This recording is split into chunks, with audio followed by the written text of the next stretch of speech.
"Excuse me, but I believe you're in our seat." The words hung in the air like a storm cloud, sharp and charged with expectation. Dr. Imani Bridges didn't look up immediately. She was finishing an email on her phone, a final confirmation to the symposium organizers.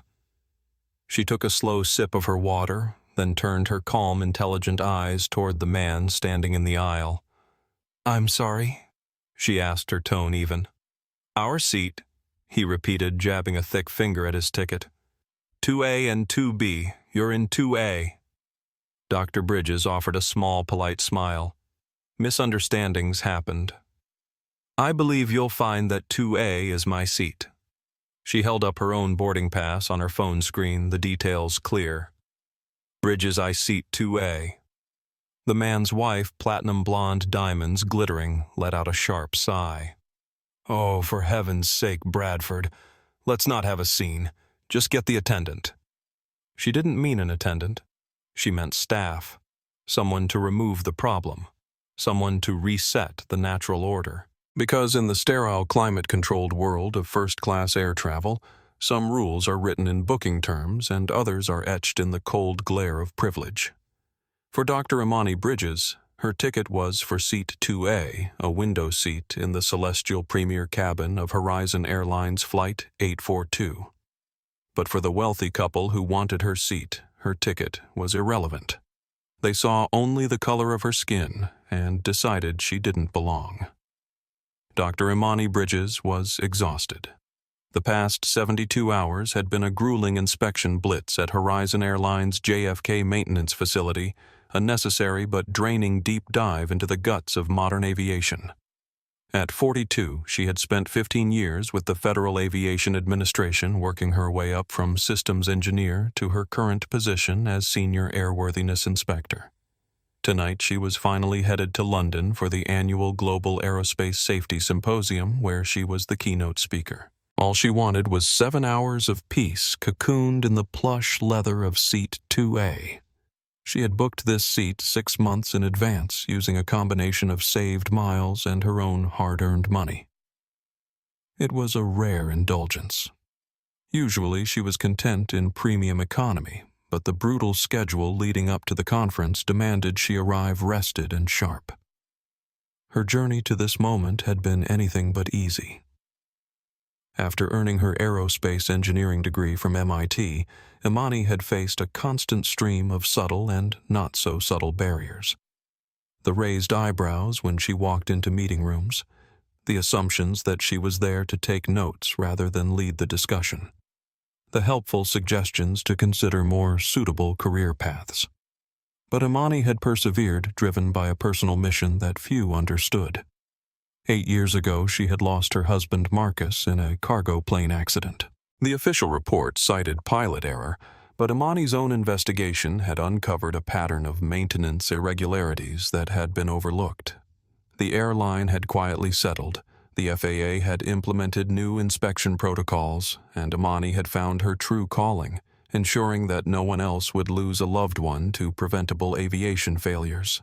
Now she was a single mother to Nia, a brilliant 21-year-old following in her footsteps at MIT. Their weekly video calls were an anchor in Imani's often chaotic schedule. Just last night, Nia had wished her mother good luck at the conference, proudly announcing she'd been selected for an aerospace internship. "You're paving the way for me, Mom," she had said. "Every time they underestimate you and you prove them wrong, it makes it a little easier for all of us."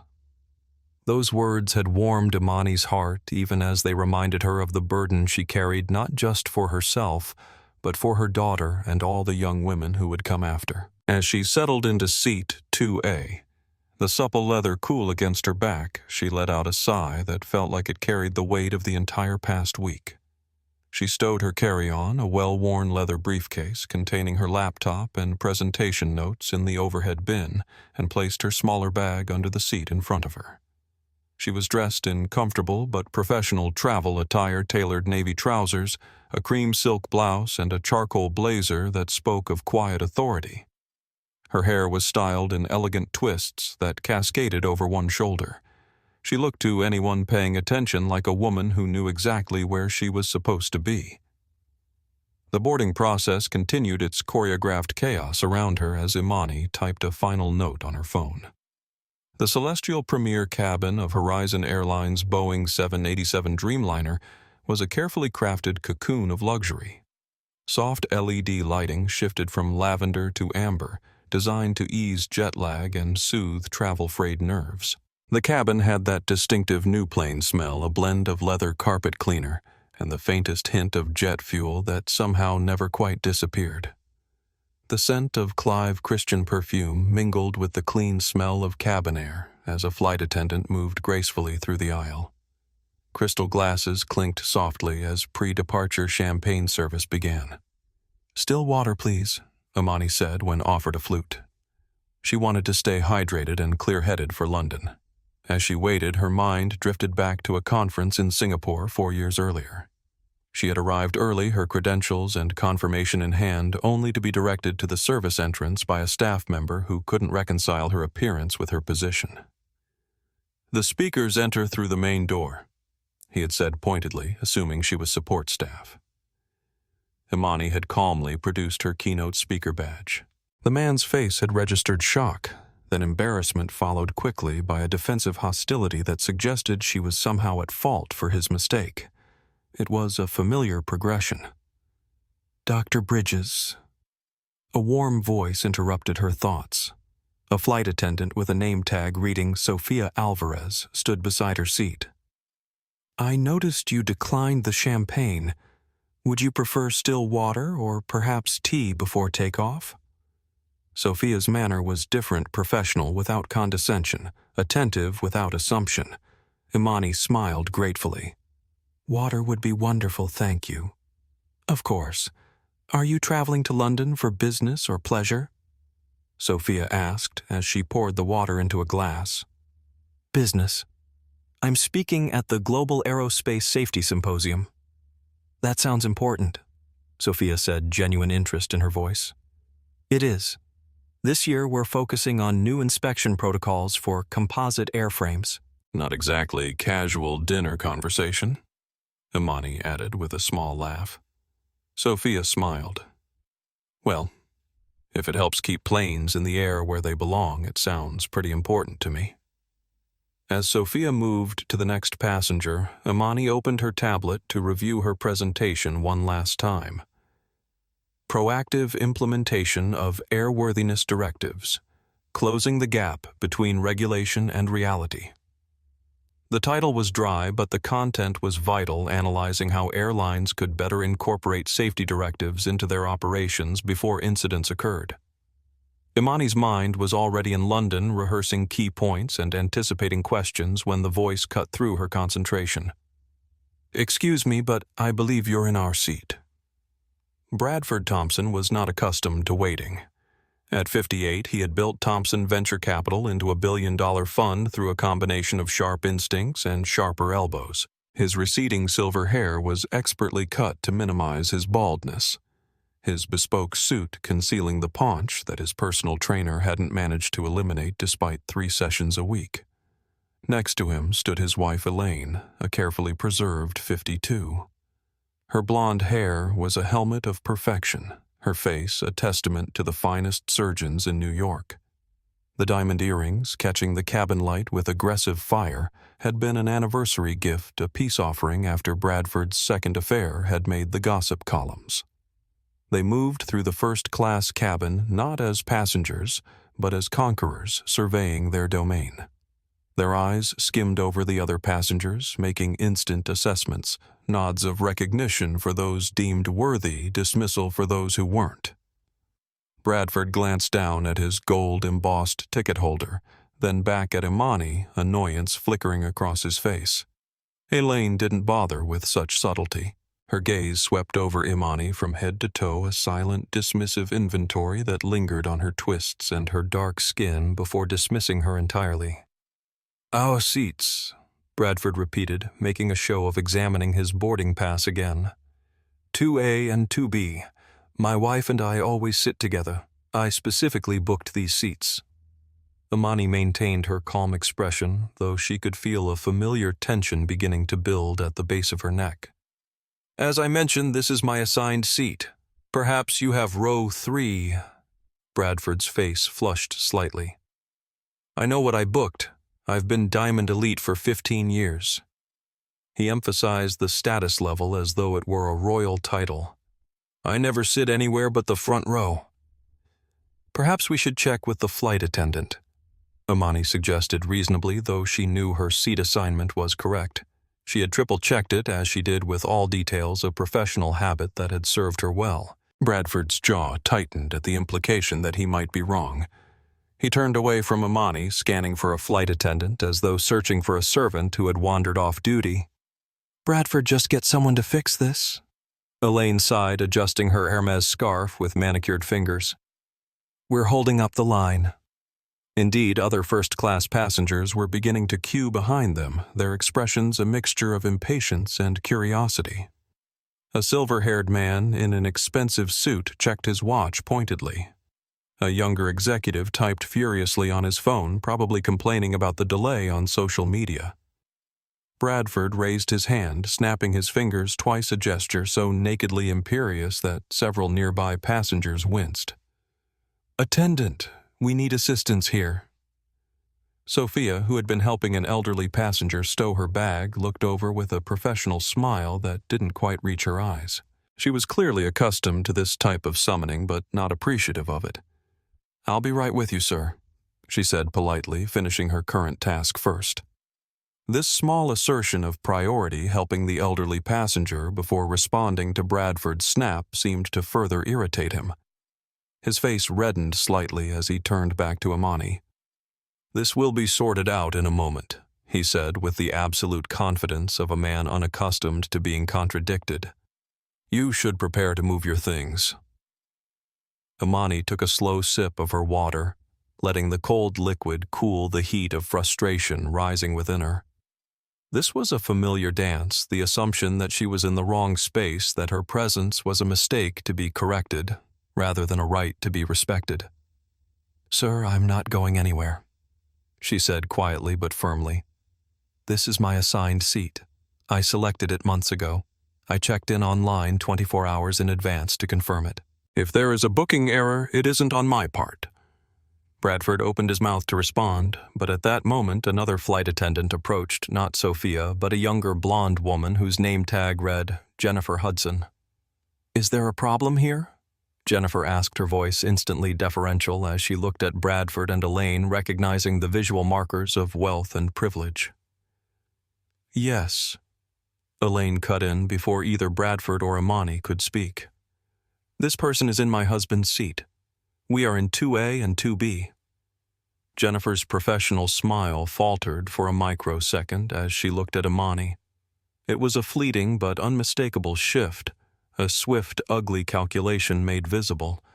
She saw a black woman sitting alone in a seat often occupied by passengers like Bradford Thompson. The conclusion was simple. Ma'am, Jennifer began, turning to Imani, her tone now syrupy sweet but laced with steel. Could I please see your boarding pass? Imani showed it to her just as she had to Bradford. Jennifer glanced at it, her brow furrowing in momentary confusion. It clearly showed Bridgeswana's seat 2A. She then looked at the Thompsons' tickets. They also said 2A and 2B, a double booking. It was a rare but straightforward airline error, usually solved by checking the master manifest and reseating one party, often with a generous upgrade or compensation. But Jennifer didn't see a simple error. She saw a problem, and she had already decided on the path of least resistance. It seems there's been a little mix-up in the system, Jennifer said, her voice directed at the Thompsons, but her eyes flicking toward Imani. Not to worry, we'll get it sorted right away. She turned back to Imani, her smile tightening. Ma'am, we have a lovely seat for you in our premium economy cabin. It's very comfortable. We'll just move you back there so Mr. and Mrs. Thompson can take their seats. It wasn't a request. It was an instruction. Imani was being told to move not because of a neutral system error, but because the assumption had been made that she was the one who was out of place. The Thompsons were the immovable objects. She was the inconvenience to be cleared away. No, thank you, Imani said, her voice quiet but firm. I'm quite comfortable here. This is the seat I selected and paid for. If there's a double booking, I trust you'll find another seat for Mr. and Mrs. Thompson." Jennifer's smile vanished completely. "Ma'am, we need to resolve this so we can depart on time. The Thompsons are our Diamond Elite members. The system should have protected their seating." The implication was clear. Their status trumped her ticket. "I'm also a Diamond Elite member," Imani stated calmly, though it was irrelevant to the principle of the matter, "and I am in my assigned seat. I'm not moving." Elaine scoffed loudly, ensuring the nearby passengers could hear. "This is ridiculous. Bradford, do something." Bradford puffed out his chest. "Listen here," he said, leaning over Imani, invading her personal space. "I don't know what kind of game you're playing or if you got this ticket on some kind of discount program or employee pass, but we are sitting here now. Are you going to move, or do I need to have the captain come out here and make you move?" The threat hung in the air, thick and ugly. Whispers from the surrounding seats began to ripple through the cabin. Imani felt a familiar, weary anger begin to coil in her stomach. It was a feeling she'd had to swallow countless times in her life in boardrooms, at academic conferences, and now in a first-class airline cabin. It was the exhaustion of having to constantly prove her right to exist in spaces others felt they owned. "That won't be necessary," Imani said, her gaze unwavering. She looked past Bradford directly at the flight attendant. "I've given you my answer. I will not be vacating my assigned seat. You need to find a solution that does not involve me giving up what is rightfully mine." Jennifer's face hardened. She saw not a passenger asserting her rights, but a problem passenger. "Ma'am, if you refuse to cooperate, you will be in violation of crew member instructions. We will have to deplane you." The final humiliating card had been played. Move down or get off. Imani stared at the three faces before her. Bradford's smug entitlement, Elaine's cold disdain, and Jennifer's brittle, bureaucratic hostility. They had made their assumptions. They had drawn their lines, and they had no idea who they were dealing with. A slow, cold resolve washed over Imani, extinguishing the flicker of anger and replacing it with something far more formidable: professional duty. "Very well," she said, her voice so soft it was almost a whisper, yet it cut through the cabin noise like a razor. "I think it's time you get the captain." The standoff had drawn attention from the entire cabin. A middle-aged Hispanic businessman in row 4, his seat back just far enough to afford a clear view of the confrontation, watched with an uncomfortable expression. His name tag identified him as Miguel Reyes, VP of Engineering at a tech company. He had noticed Imani earlier during boarding, giving her the subtle nod that professionals of color often exchanged in predominantly white spaces, a small acknowledgement of shared experience. Now he shifted uneasily, clearly torn between the instinct to speak up and the desire to avoid conflict. Jennifer returned with the chief purser, a middle-aged woman named Vanessa Kelly, who approached with the weary efficiency of someone who had mediated countless passenger disputes. "What seems to be the issue?" she asked, looking between Imani and the Thompsons. Before Jennifer could speak, Imani explained calmly. "There appears to be a double booking for seat 2A. I booked this seat months ago and confirmed it yesterday. Mr. Thompson believes it's his seat. Rather than check the master reservation system, your colleague immediately asked me to move to premium economy without offering the same option to the Thompsons." Vanessa's eyes flicked to Jennifer, who stiffened defensively. "The Thompsons are Diamond Elite members," Jennifer insisted. "They always sit in the front row." "I understand," Vanessa said carefully, "but we need to check the booking timestamps." She pulled out a tablet and began tapping on the screen. Bradford Thompson's patience, already thin, snapped completely. "This is outrageous. I've flown over 2 million miles with Horizon. I'm on a first-name basis with your CEO. This entire situation is beneath me." Elaine, perhaps sensing the purser might not immediately capitulate, decided to escalate further. "I don't feel comfortable sitting next to someone who's being so hostile." she said loudly. "She's creating a scene." Imani, who had not raised her voice once, looked at Elaine with calm bewilderment. "I'm sitting quietly in my assigned seat. If anyone is creating a scene, it's not me." "You see," Elaine said to Vanessa, "that tone. Very aggressive." The accusation was so blatantly false that Miguel Reyes, still watching from row 4, let out an audible scoff. Jennifer noticed and shot him a warning look, but the damage was done. Other passengers were beginning to murmur amongst themselves, and not all were taking the Thompsons' side. An elderly woman diagonally across the aisle was frowning disapprovingly at Bradford. Vanessa looked uncomfortable as she studied her tablet. "I can see that Dr. Bridges booked this seat 182 days ago," she said finally. "Mr. Thompson, your booking was made 73 days ago." "That's irrelevant," Bradford snapped. "We're Diamond Elite Plus. Our seats should be protected."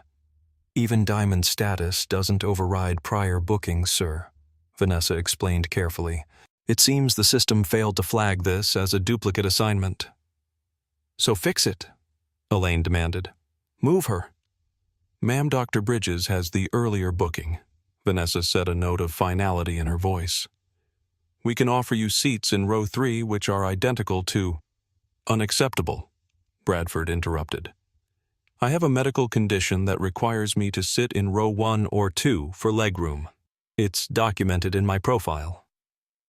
Imani doubted this very much, but remained silent, watching as Bradford Thompson manufactured a medical necessity out of wounded pride. Jennifer, seeing Vanessa wavering, pressed her advantage. "Perhaps Dr. Bridges would be willing to move as a courtesy. We could offer compensation, of course." The phrasing was telling. Now, it wasn't about rules or bookings or even status. It was about Imani being asked to be courteous, to voluntarily give up her rightful place to accommodate the desires of the wealthy white couple. "I decline," Imani said simply. "So stubborn," Elaine muttered loud enough to be heard. "Some people just want to make a point." "What exactly would that point be, Mrs. Thompson?" Imani asked, her voice level, but her eyes sharp. The question hung in the air, dangerous in its directness. Elaine flushed but didn't answer. Vanessa, sensing the situation deteriorating, made an executive decision. "Mr. and Mrs. Thompson, we can offer you seats in row 3 or 2 single seats in rows 1 and 2. Those are our options at this time." Bradford's face turned an alarming shade of red. "This is how you treat your top customers. Get me the captain. Now." Vanessa hesitated, then nodded to Jennifer. "Inform Captain Wilson we have a situation in the cabin." As Jennifer hurried toward the cockpit, Bradford Thompson loomed over Imani's seat. "You'll regret this," he said quietly. "You have no idea who you're dealing with." Imani met his gaze steadily. "Neither do you, Mr. Thompson," she replied. "Neither do you." The walk from the cockpit to the Celestial Premier cabin was short, but for Captain James Wilson it was an unwelcome journey. Delays were his enemy. Every minute the aircraft sat at the gate was a minute ticked against his on-time performance statistics, a metric by which his career was measured. The message from the cabin crew had been vague but insistent: seating dispute in row 2, Diamond Elite passengers involved. In his 30 years with Horizon Airlines, Wilson had seen it all. In his experience, these situations were almost always caused by someone feeling entitled to something they hadn't paid for. He emerged from behind the cockpit door, a figure of immediate authority. His uniform was crisp, his silver hair neatly combed, and his expression one of stern impatience. Jennifer met him halfway, her face a mask of anxious relief. "Captain, thank you for coming out," she said in a hushed, urgent tone.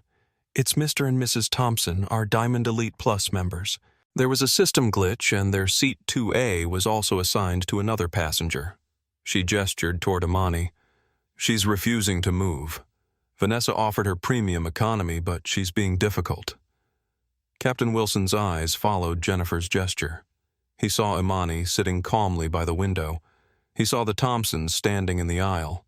Bradford's face a dangerous shade of purple with contained rage, Elaine tapping her foot with the rhythmic impatience of a metronome. He absorbed the scene in a single practiced glance, a well-dressed, powerful-looking white couple and a black woman sitting alone. Like Jennifer, his mind, conditioned by years of unconscious bias, took the path of least resistance. He made a snap judgment. He strode over his presence, immediately commanding the attention of the entire cabin. He bypassed Imani and addressed Bradford directly.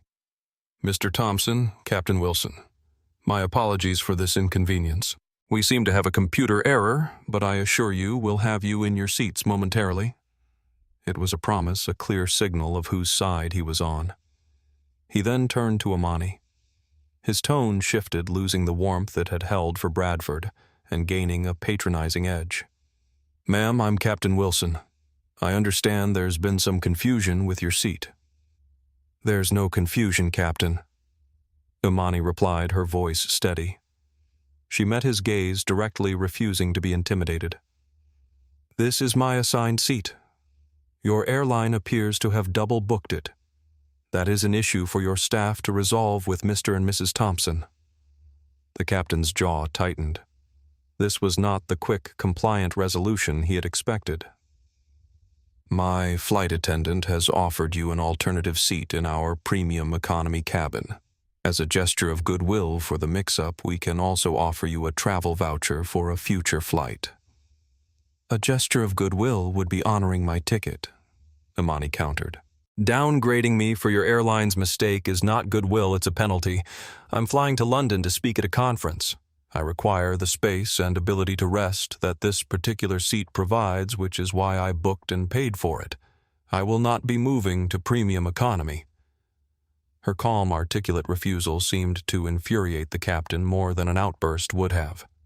It was the calm of someone who believed they were utterly in the right, and it challenged his absolute authority on his aircraft.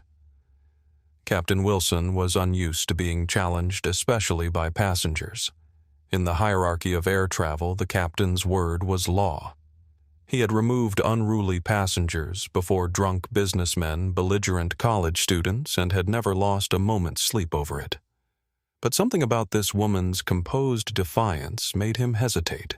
In that moment of hesitation, memories flickered through Imani's mind, a conference in Detroit where security had been called because she'd attempted to enter the VIP speaker's lounge, a first-class lounge in Dallas where the attendant had assumed she was lost, a board meeting where she'd been mistaken for the administrative assistant. Each time she had maintained her dignity. Each time she had stood her ground. Each time she had prevailed. This was just one more battlefield in an endless war. "Ma'am," Captain Wilson said, his voice dropping low, taking on a hard, non-negotiable edge. "Let me be perfectly clear. This aircraft is under my command. Federal regulations state that you must obey the instructions of the flight crew. My crew has instructed you to move. Your refusal to do so is now a security issue. It is interfering with the duties of the crew and preventing the safe and timely departure of this flight." The words security issue were a deliberate escalation, a piece of verbal artillery designed to shock a difficult passenger into submission. The surrounding passengers fell silent, their earlier whispers replaced by wide-eyed stares. This was no longer a simple seating dispute. It was a confrontation. Elaine Thompson seized the opportunity, her voice dripping with venomous satisfaction. "You hear that? You're a security risk. They're going to have you arrested." Imani ignored her completely. Her focus remained laser-sharp on Captain Wilson. She recognized his tactic for what it was, a baseless threat, a misuse of his authority to solve a customer service problem. He was cornering her, attempting to humiliate her into compliance. "Captain," she said, her voice remaining perfectly calm, "are you truly invoking FAA regulations regarding crew interference over a seating assignment error made by your own company?" "I am telling you the consequences of your actions," he retorted, his face now grim. "You have two options. You can accept the seat in premium economy and we can all get on our way. Or you can refuse, at which point I will have you removed from my aircraft by airport security." He paused for effect. The choice is yours. You have 1 minute to decide. It was the final, brutal ultimatum. Submit to the injustice or be publicly shamed and ejected. The Thompsons looked on with triumphant smiles. Jennifer stood behind her captain, nodding in solemn agreement. The power of the entire airline embodied in this one man was being brought to bear against her. From the cockpit door, First Officer Nathan Garcia watched the confrontation with growing discomfort. At 36, he was still relatively new to flying wide-body aircraft, having been promoted to international routes just 8 months ago. Captain Wilson was a legend at Horizon, respected, feared, and known for running a tight ship. Nathan had learned not to question Wilson's decisions, at least not publicly, but something about this situation felt wrong. The passenger in 2A didn't fit the profile of a troublemaker. She was calm, articulate, and clearly familiar with airline procedures, and Wilson's invocation of security protocols over a seating dispute seemed excessive. Wilson glanced back, catching Nathan's eye silently commanding him to return to the cockpit. Nathan hesitated, then reluctantly retreated behind the door. He left it slightly ajar, listening. In the cabin, the standoff continued. Imani looked out the small, thick window of the Dreamliner. She saw the ground crew moving on the tarmac below the blinking lights of a fuel truck, the vast, complex ecosystem of the airport operating around them. Her whole life had been dedicated to this world, not the customer-facing glamour of it, but the hidden critical framework that held it all together. The physics of lift, the metallurgy of turbine blades, the intricate dance of hydraulics and avionics, and above all, the unforgiving web of regulations that separated safe passage from catastrophe. Captain Wilson was using those regulations as a bludgeon. He was about to discover that she knew them better than he did, not just the text, but the intent, the history, and the full crushing weight of their enforcement. She took a slow, deliberate breath, centering herself. The anger was gone. The frustration had evaporated. All that remained was a cold, clear sense of purpose. He had given her an ultimatum. Now she would give him one of her own. "Your minute is up," Wilson said, checking his watch for effect. "What's it going to be?" Imani turned back from the window, her eyes meeting his. The hint of a polite smile had vanished from her face, replaced by an expression of profound seriousness. The passenger was gone. Dr. Imani Bridges was now on the clock. "Captain Wilson," she began, her voice changing subtly, acquiring a new resonance of command. "Before I answer your ultimatum, I have a few questions for you regarding the airworthiness of this aircraft." A wave of confusion washed over the faces of Captain Wilson and Jennifer. The Thompsons looked momentarily baffled, their triumphant expressions faltering. The sudden bizarre pivot in the conversation threw everyone off balance. "The airworthiness," Captain Wilson repeated, his voice thick with disbelief and annoyance. "Ma'am, what are you talking about? This is a brand new 787. It is perfectly safe." "I'm sure it is," Imani said, her tone meticulously neutral.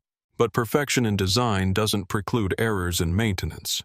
I'd like to know about the sign-off on the hydraulic actuator for the starboard outboard flap. There was a replacement noted in the maintenance log this morning. Can you confirm that the final torque check was verified by a second certified engineer and logged in accordance with FAA Directive 2023-22-15? Silence. A thick, heavy silence descended upon their small corner of the plane. Captain Wilson's face, which had been a mask of command, now registered a flicker of genuine shock. Jennifer stared, her mouth slightly agape. This was not the language of a disgruntled passenger. This was the language of the industry, specific and technical. Bradford Thompson, recovering his bluster, scoffed. "What on earth is she babbling about? Just get her off the plane." Imani didn't even glance at him. Her eyes were locked on the captain. "The directive is quite specific, Captain. Following the incidents with the actuator failures on the 787-9 variant, it mandates a dual signature verification for any hydraulic component replacement on primary flight control surfaces. I happened to be reviewing the logs for this aircraft's tail number November 787 Alpha uniform earlier today as part of a random audit. I noted the entry for the actuator replacement, but I did not see the required secondary signature. Captain Wilson's face was losing its color. The tail number. She knew the aircraft's registration number. She knew about a specific maintenance action performed just hours ago, and she was quoting a Federal Aviation Administration directive by heart. The blood drained from his face. The carefully constructed power dynamic of the past 10 minutes shattered into a million pieces. Who are you?"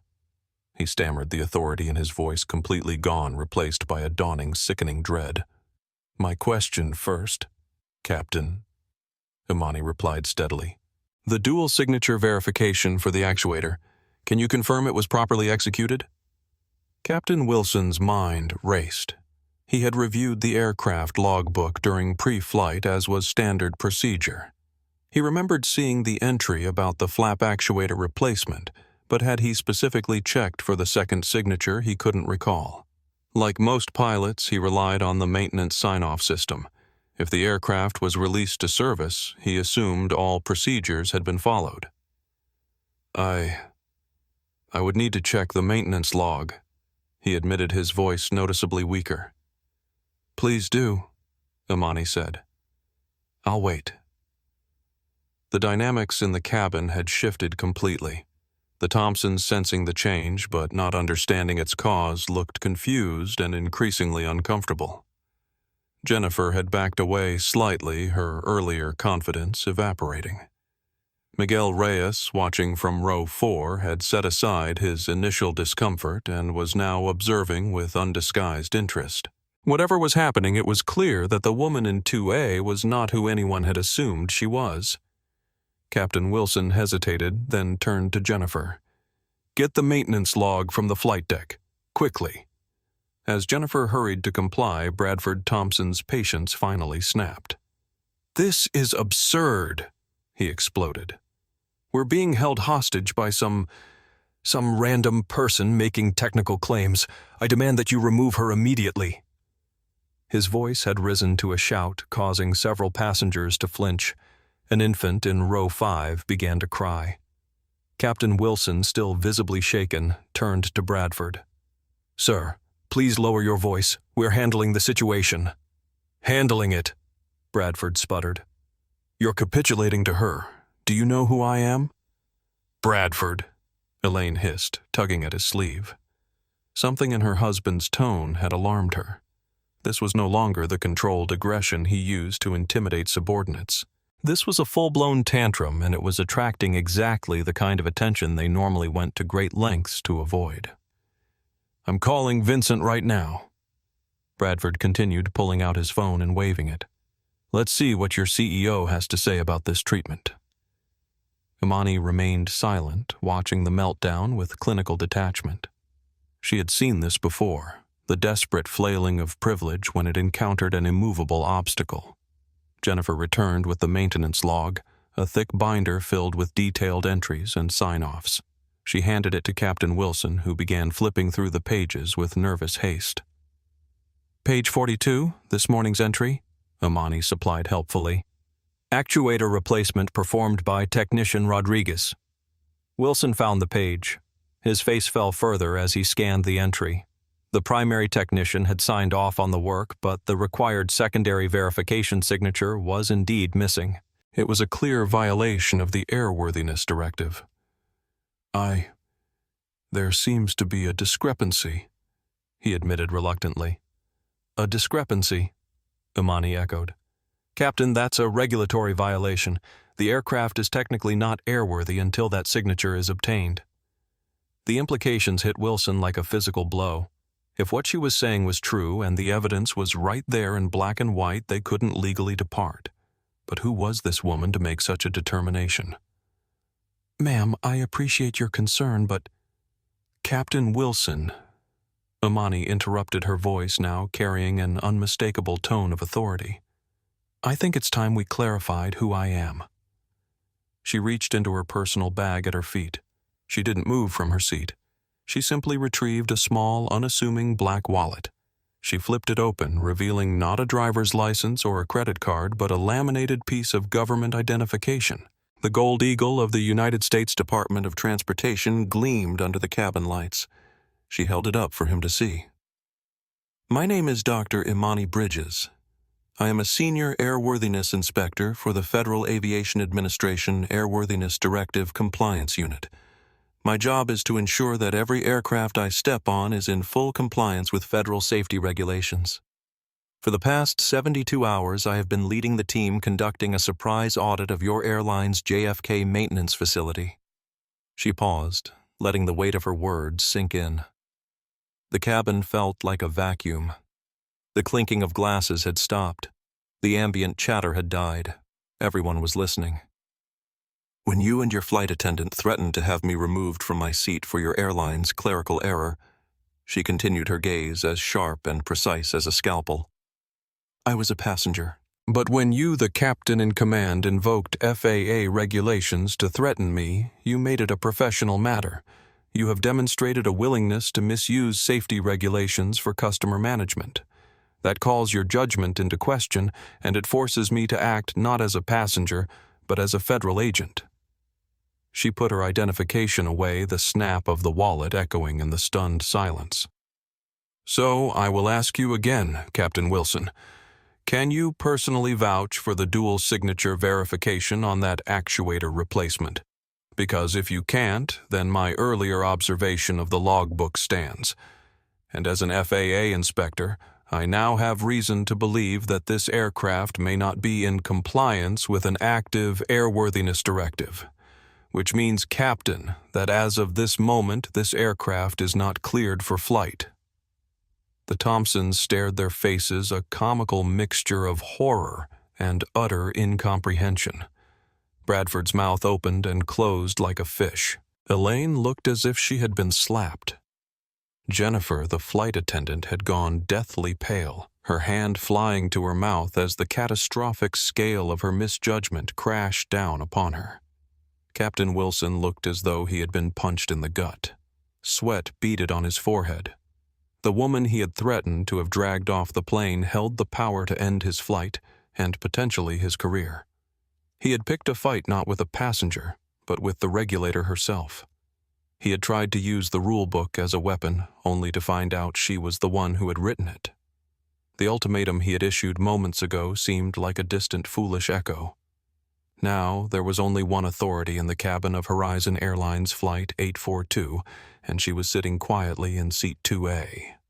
The cockpit of a Boeing 787 Dreamliner is a sanctuary of calm professionalism, a space where checklists and procedures govern every action. But the atmosphere inside the cockpit of Flight 842 was now anything but calm. Captain Wilson stumbled back through the door. First Officer Garcia looked up from his pre-flight checks with concern. "What's going on, James?" "The gate agent is calling, asking about the delay." Wilson sank into his seat, running a hand over his face. He looked pale, shaken. "Shut the door," he rasped. Garcia did as he was told, the heavy door clicking shut, muffling the sounds of the cabin. "Okay, what's happened?" "The seating dispute." "The woman in 2A. Wilson began, his voice barely above a whisper. "She's FAA. Garcia's eyes widened. "What like from the local office?" "No." Wilson said the word, coming out choked. "Worse. Much worse. Airworthiness Directive Compliance Unit. She was auditing our MRO all weekend. She knows the tail number. She's asking about the sign-off on the starboard flap actuator we had replaced last night." The color drained from Garcia's face as well. Every pilot knew what that meant. The AD Compliance Unit was the FAA's elite squad of technical enforcers. They were the people you never, ever wanted to see unless it was a scheduled visit. A surprise audit was bad enough. Having one of their lead inspectors on your flight, a flight you were now holding at the gate, Because you'd threatened to remove her over a seating squabble, it was a career-ending nightmare. The logbook, Garcia said, his mind racing. Did they get the dual sig? No. Wilson snapped his panic, turning to anger. I'm the pilot, not the mechanic. I see the green light on my panel. I trust the paperwork is done. I signed the aircraft acceptance form based on the maintenance chief's signature. She says she saw the log and the second signature wasn't there. If she's right, Garcia pressed, understanding the terrifying implications. We're in violation of a major AD. Flying the plane in that condition would be a federal violation. Get maintenance on the radio now, Wilson commanded. Get Rodriguez the lead mechanic from the night shift. I want him to physically pull the paper log, not the digital summary, the actual hard copy, and confirm that second signature is on Form 8130.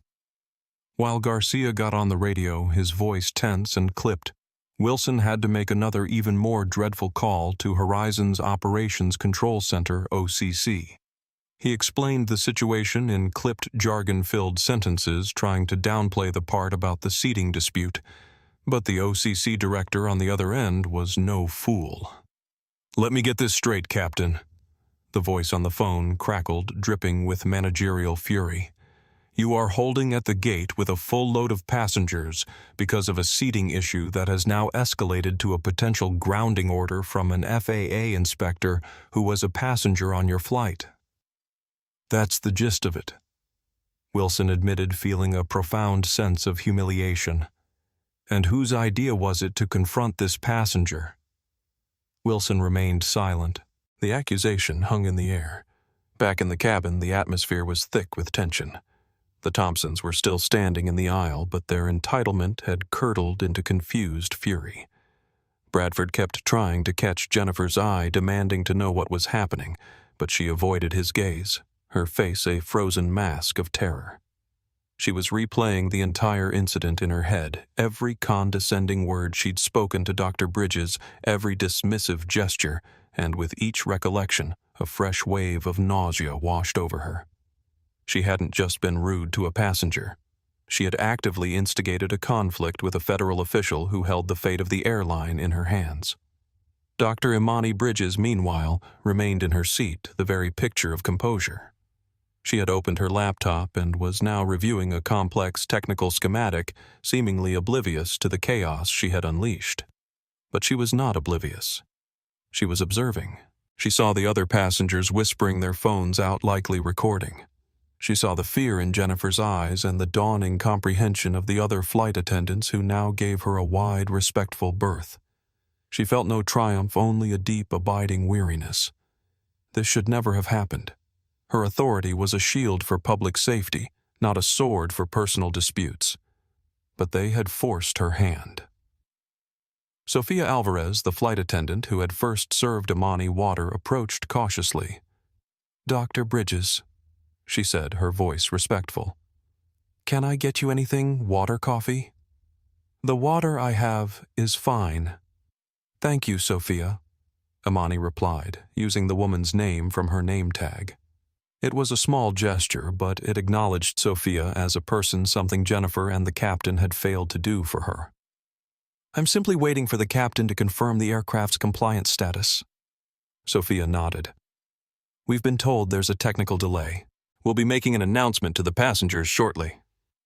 "That would be wise," Imani said, her eyes returning to her screen. Minutes stretched into an eternity. Finally, the radio in the cockpit crackled to life.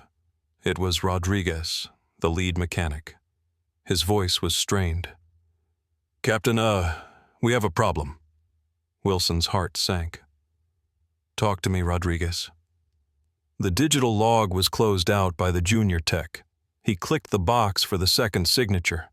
But the supervisor Daniels, he got called away to the emergency on the A330. He never put his wet signature on the hard copy. The torque wrench verification was done, but the paperwork, it isn't complete. Rodriguez paused, then delivered the fatal blow. "Technically, Captain, the log is not in compliance with the AD." A stunning silence filled the cockpit. They were illegal. Dr. Bridges was right. She had seen the discrepancy from a cursory glance hours ago, and their entire system of checks and balances had failed to catch it before the aircraft was released for service. Captain Wilson closed his eyes. He was done. His authority had not just been unraveled, it had been vaporized. He had threatened a woman who was infinitely more powerful than he was in this context over a problem he had fundamentally misunderstood, and in doing so had exposed a critical safety failure at his own airline. He picked up the cabin address microphone, his hand trembling slightly. "Ladies and gentlemen, this is Captain Wilson speaking. We apologize for the extended delay due to an unforeseen technical issue requiring verification on the ground. We are unable to depart at this time. We do not have an estimate for our departure. We ask for your patience as we work with our maintenance and operations teams to resolve the situation." His voice was hollow, stripped of its usual confident swagger. In seat 2A, Dr. Bridges heard the announcement and gave a single, almost imperceptible nod. The first phase was over. Now came the consequences. The captain's vague announcement did little to soothe the growing restlessness in the cabin. A technical issue was a common euphemism, but the passengers in the Celestial Premier cabin knew better. They had witnessed the entire drama. They had seen the confrontation, the flash of the badge, and the subsequent panic that had gripped the crew. The story was already spreading through the plane via text messages and hushed whispers across the aisles. The entitled couple in row 2 had picked a fight with the wrong woman, and somehow she had stopped the plane from taking off. For Bradford and Elaine Thompson, the situation had morphed from a satisfying power play into a waking nightmare. They were still stuck in the aisle, a human bottleneck of their own making. The flight attendants, who had previously been falling over themselves to please them, now regarded them with unconcealed animosity. They were the cause of this mess. "This is an outrage," Bradford boomed, his voice echoing in the tense cabin. He marched toward the galley, cornering Vanessa, the chief purser. "I want to know what's going on. Why are we just sitting here? And why hasn't that woman been removed?" Vanessa, whose composure was usually unflappable, turned to him with eyes of cold steel.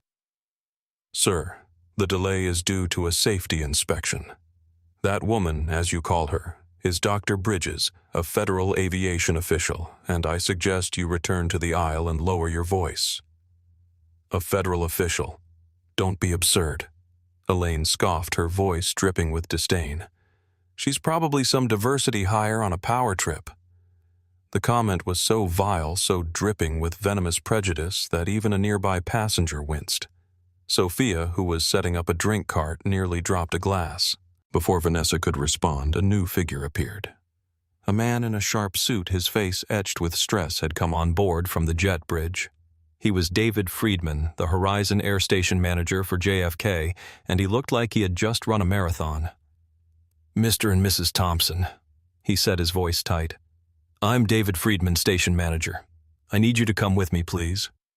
"It's about time someone with sense showed up," Bradford huffed. "This whole situation is a disgrace. We demand compensation, and we want—" "You can discuss your demands in my office." Friedman cut him off his tone, leaving no room for argument. "Right now, you are interfering with a federal inspection. Please come with me." He gestured firmly toward the open aircraft door. The Thompsons, finally realizing they were no longer in control, shot a hateful glare at Imani before allowing themselves to be escorted off the plane. With the Thompsons gone, Friedman made a beeline for seat 2A. He crouched in the aisle, bringing himself to Imani's eye level in immediate posture of deference and respect. "Dr. Bridges," he said, his voice low and sincere.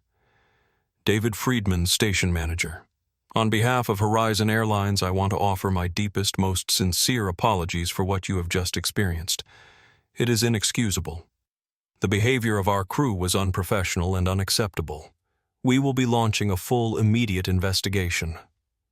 Imani looked at him, her expression unreadable. "Mr. Friedman, your company's customer service policies are a matter for you. My concern is the violation of Airworthiness Directive 2023-2215. "Yes, of course," Friedman said quickly.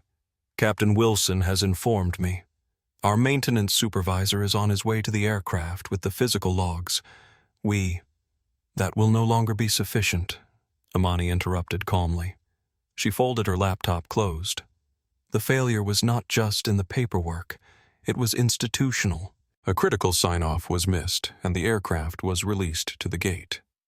The captain whose job it is to perform the final verification was unaware. He was by his own admission relying on a green light. That is not an acceptable standard of care. She reached into her bag again and pulled out her phone.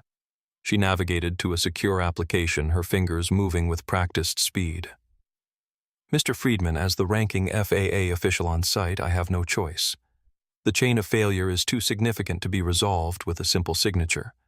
Now I need to ensure this isn't a widespread procedural issue at this maintenance station. She typed for a moment and then hit send. I am issuing a formal ground stop order for this aircraft tail number November 787 Alpha uniform. It is to be taken out of service immediately and moved to a secure maintenance hangar. It will not fly again until it has been completely re-inspected under the supervision of my office. Friedman's face went ashen, but Imani wasn't finished.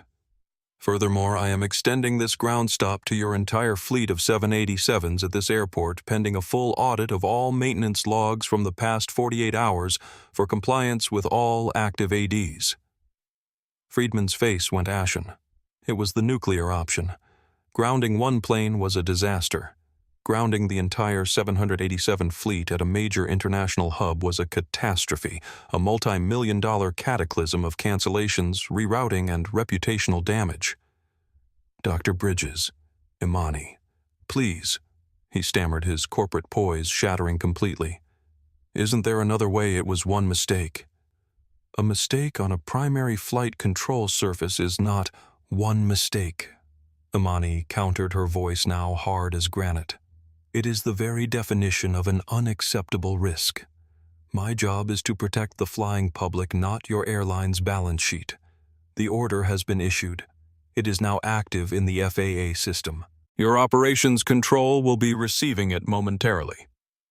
As if on cue, Captain Wilson's voice came over the cabin speakers again. This time it was trembling with defeat. Ladies and gentlemen, I have just received an official order from the Federal Aviation Administration. This flight has been canceled. I repeat, this flight has been canceled. We will be returning to the gate, where you will all need to deplane.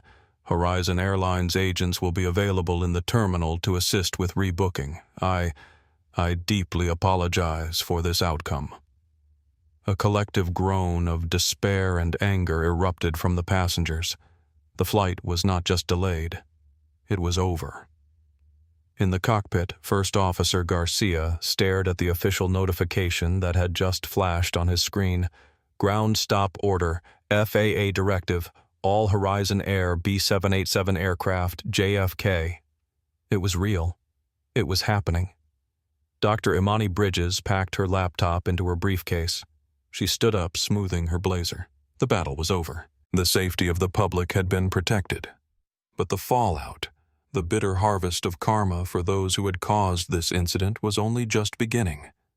Captain James Wilson had never felt more defeated in his 30-year flying career.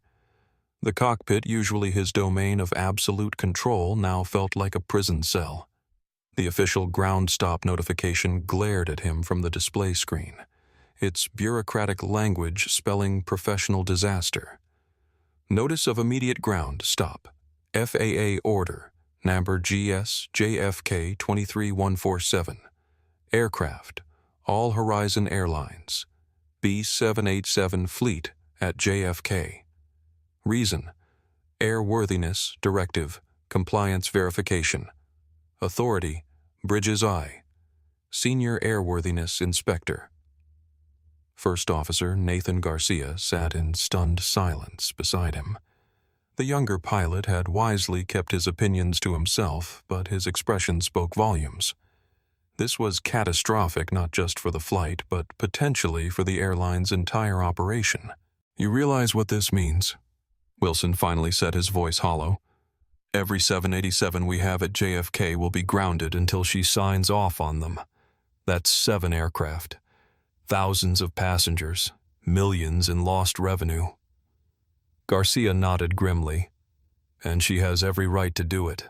That AD is crystal clear on the dual signature requirement. Wilson's professional life was flashing before his eyes.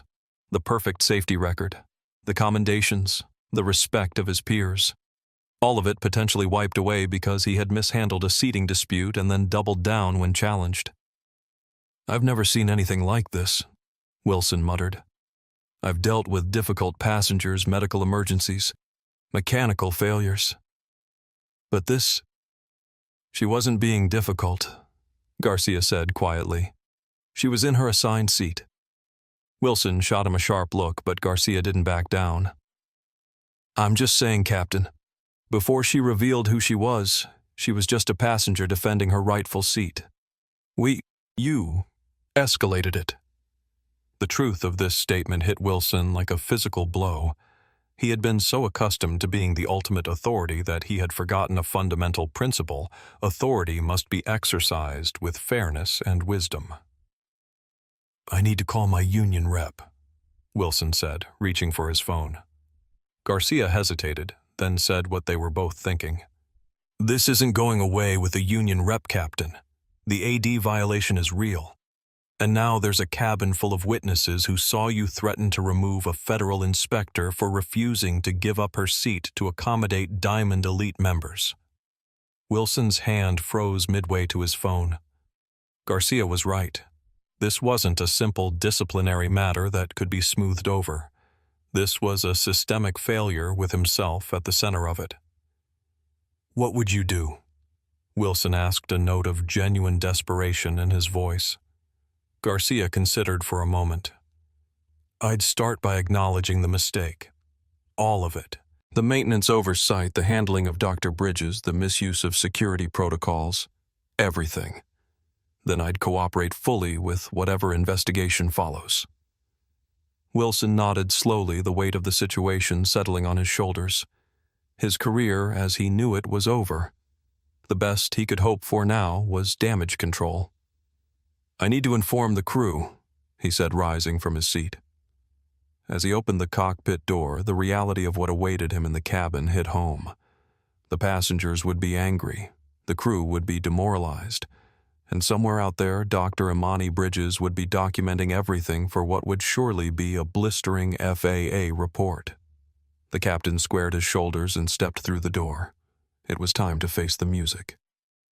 In the basement level of Horizon Airlines' JFK maintenance facility, chaos reigned. Lead mechanic Anthony Rodriguez, a 45-year-old veteran with 20 years of experience, was frantically searching through file cabinets while simultaneously barking orders into a handheld radio.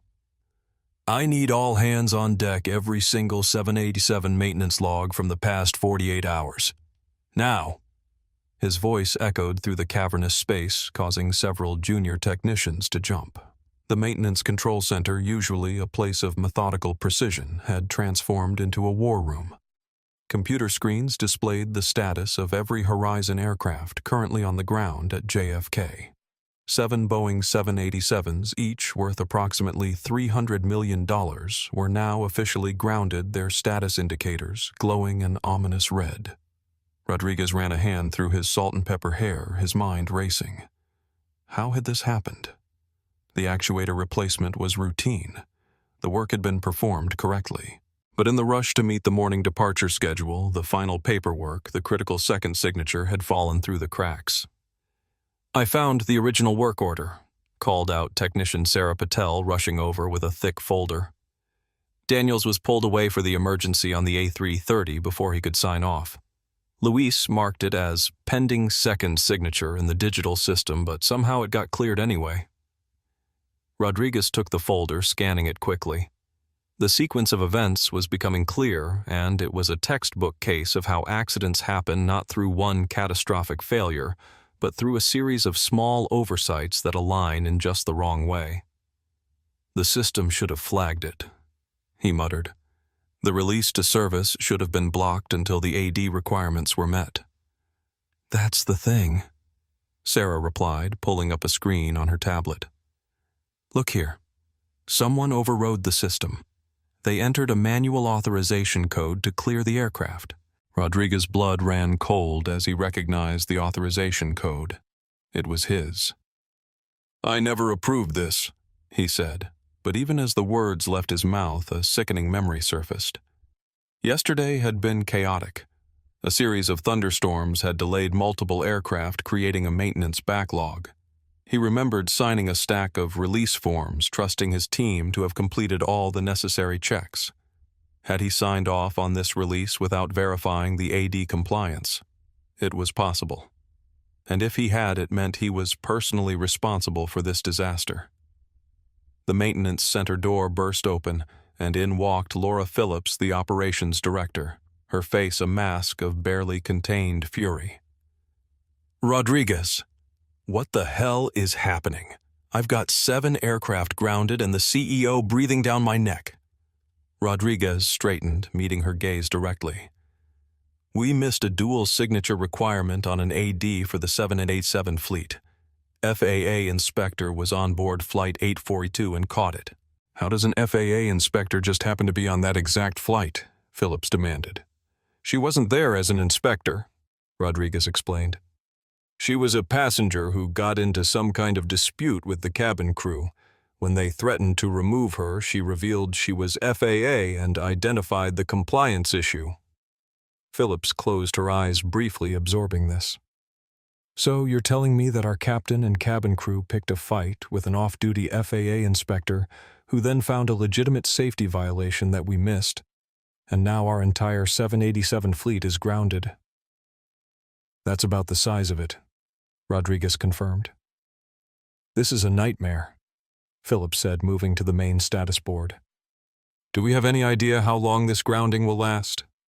"Depends on the inspector," Rodriguez replied. "We need to audit every aircraft, confirm AD compliance across the board, and then get her to sign off. Best case, 24 hours. Worst case." He trailed off, not wanting to contemplate the financial damage a week-long grounding would cause. Phillips turned to address the room.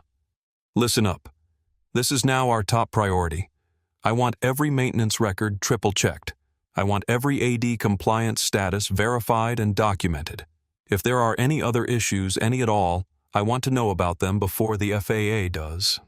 Is that clear?" A chorus of "Yes, ma'am" echoed through the center. "Rodriguez," Phillips said, lowering her voice, "you know this is going to require accountability." He nodded grimly. "I know. If it turns out I signed that release without verifying the signatures, I'll take full responsibility." "It's not just you," Phillips replied. "This is a breakdown in our entire safety culture, from the techs who didn't follow through on the signatures to the captain who apparently tried to intimidate a passenger who turned out to be FAA. We're all going to have to answer for this." Rodriguez nodded again, feeling the weight of 20 years of professional pride pressing down on him. In aviation maintenance, your reputation was everything, and his had just been severely damaged. "Let's focus on fixing the problem first," he said, turning back to the maintenance logs. "We can assign blame later." But as he dove back into the paperwork, Rodriguez knew that this incident would change everything for himself, for the airline, and for everyone involved in the confrontation with Dr. Bridges. The executive conference room at Horizon Airlines North American headquarters was deadly silent, despite the 10 people seated around the polished table. CEO Vincent Parker stared at the speakerphone in the center, his knuckles white as he gripped the edge of the table. "Run that by me again," he said, his voice dangerously calm. "Slowly." Laura Phillips's voice came through the speaker, tense but clear. "At approximately 1540 hours, Dr. Imani Bridges, a senior airworthiness inspector with the FAA's AD compliance unit, issued a formal ground stop order for our entire 787 fleet at JFK. The order was initiated after she discovered a missing dual signature verification on a hydraulic actuator replacement in violation of AD 2023-22-15. "And how exactly did Dr. Bridges come to be inspecting our maintenance logs while supposedly traveling as a passenger?" Parker asked. A moment of uncomfortable silence followed. "She was originally in her assigned seat in Celestial Premier Class," Phillips continued. "There was a double booking error. The Thompson's Diamond Elite Plus members claimed the seat was theirs. Our cabin crew, including Captain Wilson, attempted to relocate Dr. Bridges to Premium Economy. She refused. The situation escalated to the point where Captain Wilson invoked security protocols and threatened to have her removed from the aircraft." Parker closed his eyes, visibly controlling his breathing. "So our captain threatened to remove a federal regulator from her rightful seat because a high-status customer wanted it?" "Yes, sir." "And this inspector was at JFK conducting what exactly?" "A surprise audit of our maintenance operation, sir. She's been there for the past 3 days. Parker's eyes opened, now burning with cold anger. "So, an FAA inspector who has been auditing our maintenance procedures for 3 days was a passenger on our aircraft discovered a legitimate safety violation after our staff tried to move her from her assigned seat and has now grounded our entire 787 fleet at our busiest hub." "That's correct, sir." The CEO finally released his grip on the table and leaned back in his chair. "Who authorized the attempt to move her from her seat?" "Initial reports suggest Flight Service Manager Jennifer Hudson made the decision, which Captain Wilson then supported." "Where are they now?" "Hudson has been removed from duty pending investigation. Captain Wilson is currently completing the cancellation procedures for Flight 842. Parker turned to the airline's Chief Legal Officer, Eleanor Vega. "What are we looking at here legally?" Vega didn't mince words. "Potentially severe. Beyond the immediate operational impact, we have a discriminatory treatment complaint waiting to happen. An African-American female federal official was asked to give up her legitimately assigned seat to accommodate white Diamond Elite members. The optics are problematic." "Problematic," echoed the Vice President of Public Relations, Mark Sanders. "It's a PR nightmare. If this goes public and with a cabin full of passengers with smartphones, we're looking at a major reputation crisis." Parker nodded grimly. "First things first. Operations, what's the immediate impact?" The VP of Operations consulted her tablet. 7 787s grounded at JFK affects 23 flights over the next 24 hours. Approximately 4,200 passengers. We're already working on rebooking options, but many will have to be accommodated overnight. And the financial hit? Initial estimate is between 4 and 6 million depending on how long the grounding lasts. That doesn't include potential reputation damage or legal settlements. Parker absorbed this, then made a decision. "Here's what we're going to do. First, I want Hudson and Wilson suspended immediately with full pay pending investigation. Second, I want our best maintenance team working around the clock to audit those aircraft and fix any compliance issues. Third, Eleanor, I want you to reach out to Dr. Bridges directly with a formal apology and an offer to cooperate fully with her investigation." He paused, considering his next words carefully. "And fourth, I want to be absolutely clear we do not fight this. We don't challenge the ground stop. We don't dispute her findings. We acknowledge our mistakes, we fix them, and we use this as an opportunity to strengthen our safety culture." The executives exchanged glances. Parker wasn't known for backing down from fights, especially with regulators. This conciliatory approach was unexpected. "Vincent," began the chief financial officer hesitantly, "the financial impact of a full capitulation could be significant." Parker finished for him. "Yes, but the impact of fighting a battle we cannot win against a federal regulator with a legitimate safety concern, that would be catastrophic." He stood up, signaling the end of the discussion. "We built this airline on a reputation for safety and service. Today, we failed at both. Our priority now is to make it right, not to save face or cut costs. Is that understood?" Nods circled the table. "Good. Now let's get to work. And somebody get me everything we have on Dr. Imani Bridges. I want to know exactly who we're dealing with."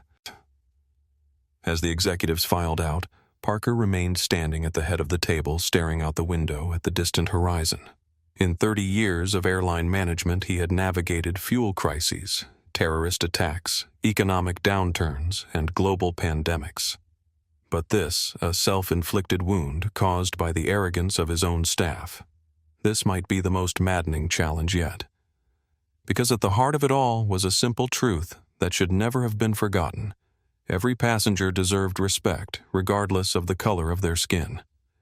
And the fact that his airline had failed at this fundamental principle filled him with a deep, burning shame. The Thompsons were escorted to a private office in the terminal, the station manager's personal space. It was designed to handle VIP issues, discreetly soundproofed walls, comfortable leather chairs, a small bar stocked with premium spirits. Today, it felt more like an interrogation room. Bradford Thompson paced the length of the office, his expensive loafers wearing an invisible path in the plush carpet. Elaine sat rigidly in one of the chairs, her Hermes handbag clutched to her chest like armor. "This is outrageous," Bradford repeated for perhaps the 20th time. "Absolutely outrageous.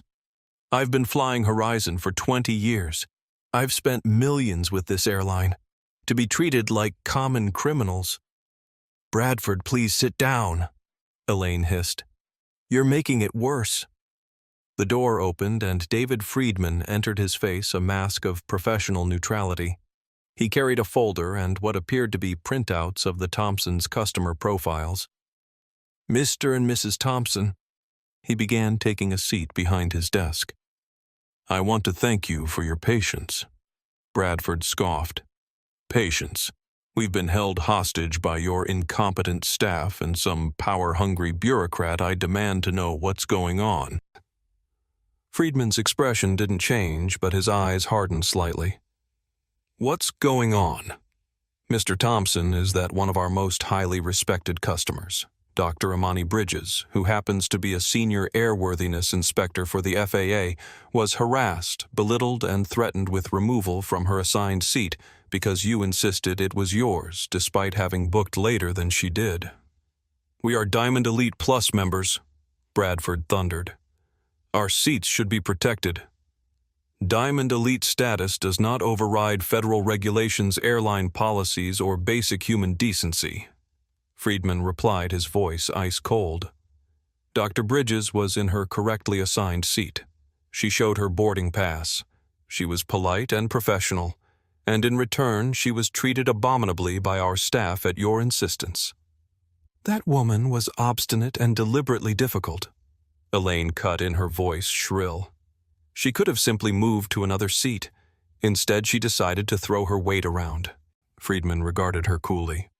"Mrs. Thompson, Dr. Bridges, was under no obligation to give up her assigned seat. The fact that you believe she should have simply to accommodate your preferences speaks volumes." He opened the folder on his desk. "I have here the transcript of your interaction as reported by multiple crew members and passengers. Would you like me to read some of the comments you made?" Elaine suddenly found her manicure fascinating. "I thought not." Friedman continued. "Now here's what happens next. Flight 842 has been canceled. Not just delayed canceled. In fact, our entire 787 fleet at JFK has been grounded by the FAA due to a legitimate safety concern that Dr. Bridges identified after your confrontation forced her to invoke her professional authority." Bradford's face paled slightly. "Our dispute with her has nothing to do with any mechanical issues."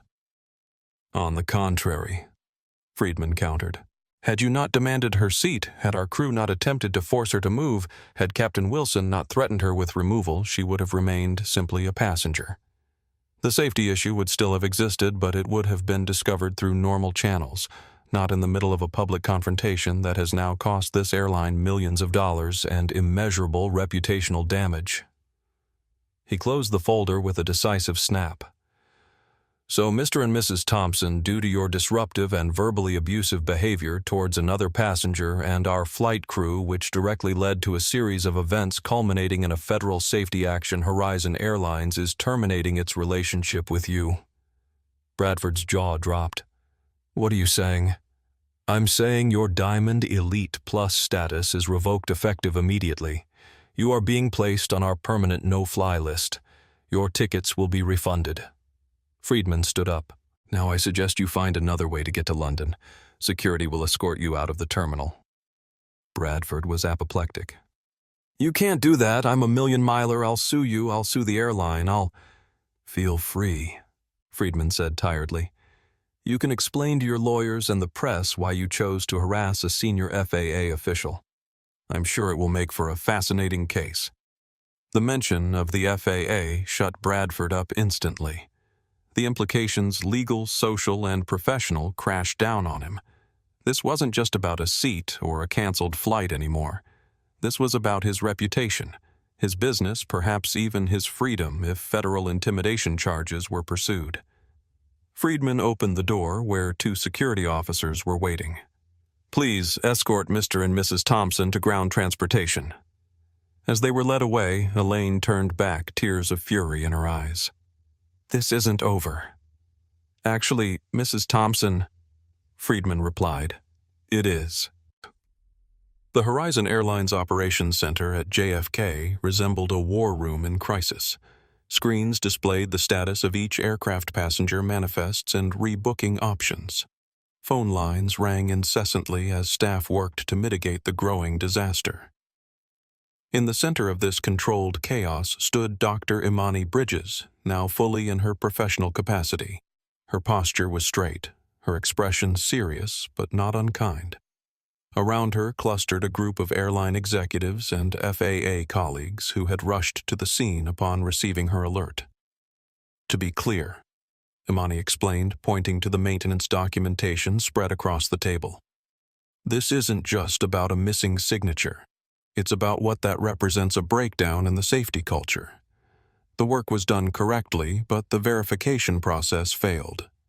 And when verification fails, we have no way to ensure that future, more critical work will be properly checked." "Sir." Laura Phillips, the operations director who had flown in from headquarters, nodded grimly. "We understand, Dr. Bridges. We're not disputing the ground stop. We just need to know what we can do to lift it as quickly as possible." Imani appreciated the directness. Unlike Captain Wilson or the Thompsons, Phillips wasn't trying to circumvent protocol or leverage status. She was acknowledging the problem and seeking a solution. "Here's what I need," Imani said, handing Phillips a document. "A full audit of all maintenance actions on your 787 fleet at JFK for the past 48 hours. Verification that all ADs have been properly complied with, including dual signatures where required. A comprehensive review of your maintenance release procedures. And," she paused, choosing her next words carefully, "a thorough investigation into the customer service incident that occurred on Flight 842 with appropriate disciplinary actions for all involved." Phillips raised an eyebrow at the last item. "That seems outside the scope of an airworthiness issue, Dr. Bridges." "It would be," Imani agreed, "if Captain Wilson hadn't invoked FAA regulations to threaten me. The moment he did that, he made it a regulatory matter. His willingness to misuse safety protocols for customer service issues calls into question his judgment on all safety matters." Phillips couldn't argue with the logic. "Understood. We'll include that in our response." One of the maintenance supervisors approached with a tablet. "Dr. Bridges, we've completed the initial review of the aircraft in question. The actuator work was performed correctly, but as you noted, the secondary verification signature was missing. We've located Supervisor Daniels, who has now inspected the work and provided the required signature." Imani nodded. "That's a start, but it doesn't address the underlying issue. How was this aircraft cleared for service without that signature? Who overrode the safety protocols?" The supervisor looked uncomfortable. "It appears lead mechanic Rodriguez authorized the override. He's prepared to take full responsibility." "I'd like to speak with him," Imani said. "Of course. He's waiting in the maintenance office."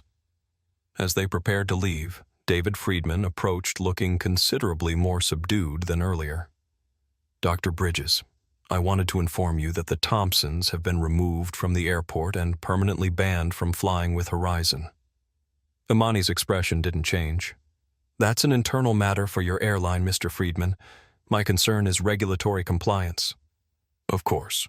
Friedman nodded quickly. I just wanted you to know that we're taking this entire situation very seriously. Taking it seriously would have meant not creating the situation in the first place, Imani replied.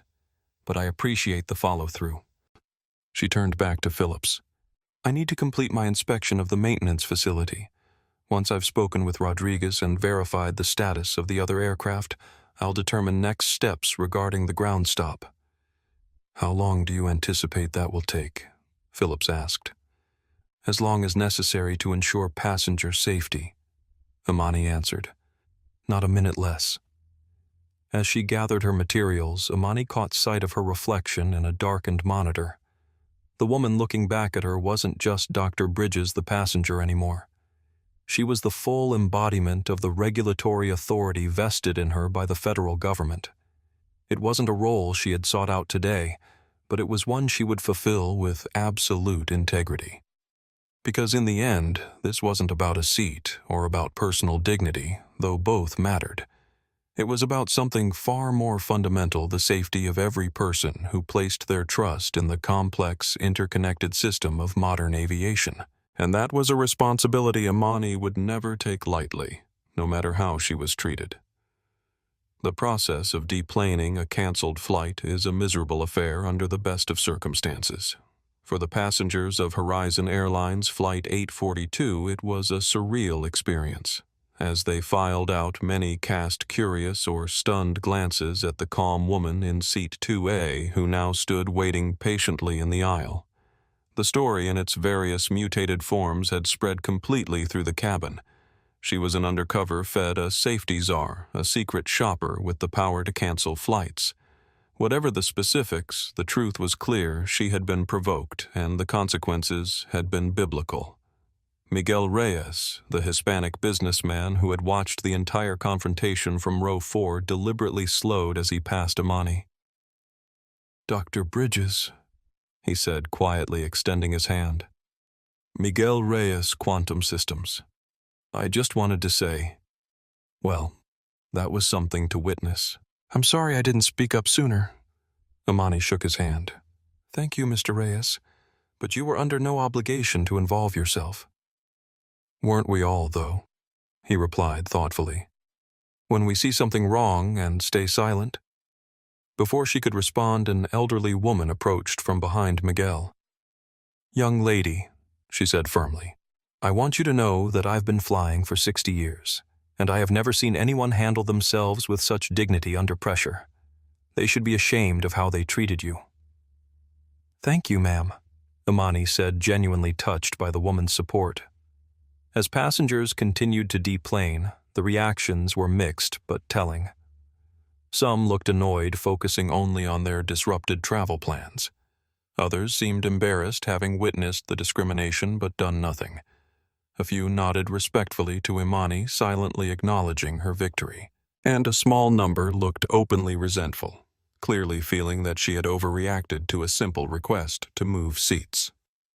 Jennifer Hudson, the flight attendant who had first confronted Imani, was nowhere to be seen. She had been quickly removed from the aircraft once the gravity of the situation became clear. Captain Wilson remained in the cockpit, avoiding the passenger exodus entirely, a final act of cowardice that did not go unnoticed by the crew. Sophia Alvarez, the attendant who had treated Imani with respect from the beginning, approached as the cabin emptied. Dr. Bridges, she said softly, I just wanted to apologize for what happened. Not all of us at Horizon are like that. Imani regarded her thoughtfully. I know that, Sophia. You treated me with respect from the start. That matters. What will happen now?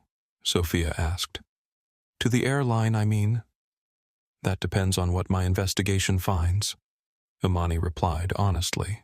If this was an isolated incident, both the maintenance lapse and the discriminatory treatment, then the consequences will be limited. If I find patterns of either, well, that would be more serious. Sophia nodded, understanding the implications.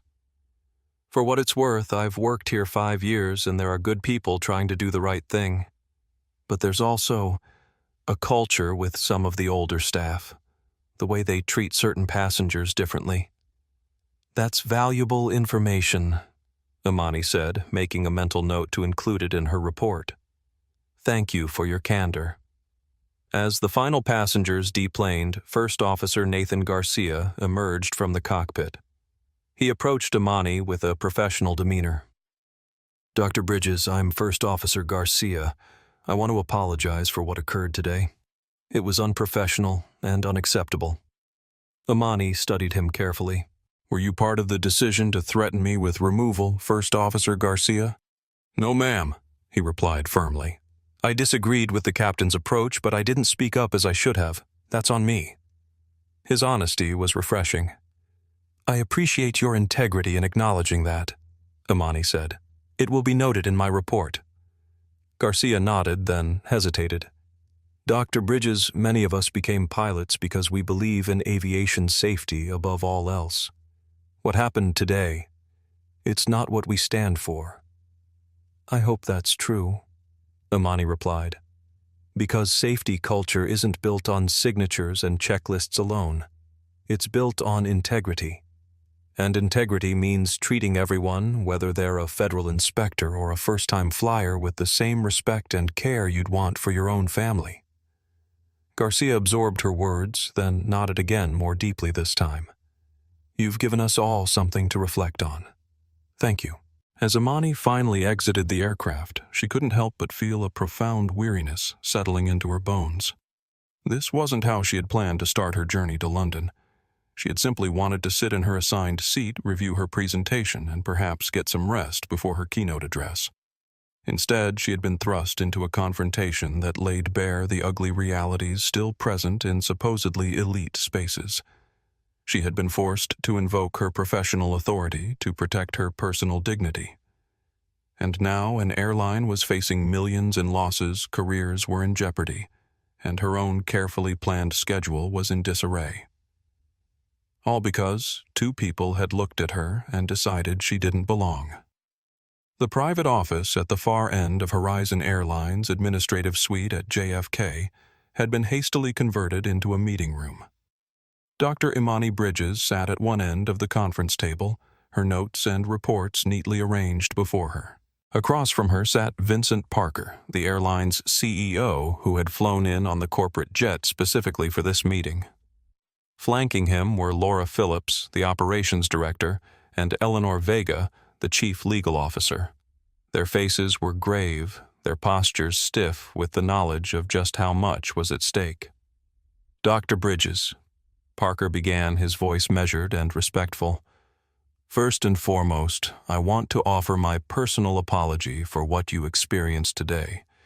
It was inexcusable, and it represents a failure at every level of our organization.